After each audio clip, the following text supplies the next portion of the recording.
আমার যে বিয়ে হয়ে যাচ্ছে তোমার কি একটুও খারাপ লাগছে না? এখানে খারাপ লাগার কি আছে? প্রত্যেকটা মেয়েরই বিয়ে হবে, এটা স্বাভাবিক। এখানে খারাপ লাগার কি আছে?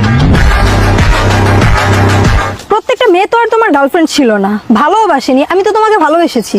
তোমার সাথে দেখা হওয়ার আগে কত মেয়ে আমার জীবনে আসছে, সাদিয়া, তানিয়া, বৃষ্টি, রূপা, তারা তোমাকে ভালোবাসছে। তোমার সাথে দেখা হয়েছে, আমি তাদেরকে ভুলে গেছি।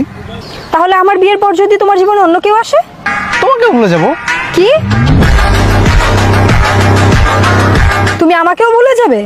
তোমাকে পেয়ে যদি আমি পেছনে সবাইকে ভুলে যেতে পারি, তো অন্যজনকে পেয়ে তোমাকে কেন ভুলতে পারবো না? তুমি কোন চ্যাটের দেখেন আপা, এই প্রেমিকের মনটা একটা কবুতরখানা। এখানে অনেক কবুতর আসবে যাবে। এখন সবাইকে যদি আমি মনে রাখতে চাই, তাহলে আমার মনের সাইজ তো আরো বড় করতে হবে, কিন্তু আপা এটা তো সম্ভব না।